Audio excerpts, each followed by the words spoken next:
اعوذ باللہ من الشیطان الرجیم۔ پناہ مانگتا ہوں میں اللہ کی شیطان مردود سے۔ بسم اللہ الرحمن الرحیم۔ شروع کرتا ہوں اللہ کے پاک نام سے جو بہت بڑا مہربان نہایت رحم والا ہے۔ وَلَئِنْ أَتَيْتَ الَّذِينَ أُوتُوا الْكِتَابَ بِكُلِّ آيَةٍ مَا تَبِعُوا قِبْلَتَكَ وَمَا أَنْتَ بِتَابِعٍ قِبْلَتَهُمْ وَمَا بَعْضُهُمْ بِتَابِعٍ قِبْلَةَ بَعْضٍ وَلَئِنِ اتَّبَعْتَ أَهْوَاءَهُمْ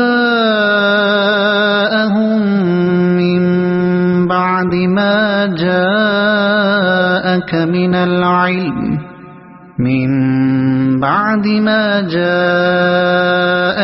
العلم إنك إذا لمن الظالمين۔ تو اگرچہ اہل کتاب کو تمام دلیلیں دے دے لیکن وہ تیرے قبلہ کی پیروی نہیں کریں گے، اور نہ تو ان کے قبلے کا ماننے والا ہے اور نہ یہ آپس میں ایک دوسرے کی قبلہ کو ماننے والے۔ اور اگر تو باوجود یا کہ تیرے پاس علم آ چکا پھر بھی ان کی خواہشوں کے پیچھے لگ جائے تو بالکین تو بھی ظالموں میں سے ہے۔ اللہ تعالیٰ اس آیت میں فرماتا ہے کہ یہودیوں کے کفر اور عناد اور مخالفت اور سرکشی کا بیان ہو رہا ہے کہ باوجود یک شان رسول صلی اللہ علیہ وسلم کا انہیں علم ہے، لیکن پھر بھی یہ حالت ہے کہ ہر قسم کی دلیلیں پیش ہو چکنے کے بعد بھی حق کی پیروی نہیں کرتے۔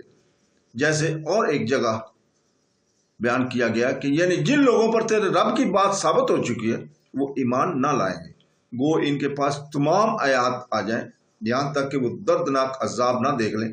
پھر اپنے نبی کی استقامت بیان فرماتا ہے کہ جس طرح وہ ناحق پر اڑے ہوئے ہیں اور وہاں سے ہٹنا نہیں چاہتے، تو بھی سمجھ لیں کہ ہمارے نبی ایسے نہیں کہ ان کی باتوں میں آ جائیں اور ان کی راہ لگ جائیں اور ہمارے تابع فرمان اور ہماری مرضی کے عمل ہے۔ وہ ان کی باطل خواہش کی تابعداری ہرگز نہیں کریں گے، نہ ان سے یہ ہو سکتا ہے کہ ہمارا حکم آ جانے کے بعد ان کی قبلہ کی طرف توجہ کریں۔ پھر اپنے نبی صلی اللہ علیہ وسلم کو خطاب کر کے دراصل علماء کو دھمکایا گیا کہ حق کے واضح ہو جانے کے بعد کسی کے پیچھے لگ جانا اور اپنی یا دوسروں کی خواہش پر پرستی کرنا یا صریح ظلم ہے۔ یہ صدق اللہ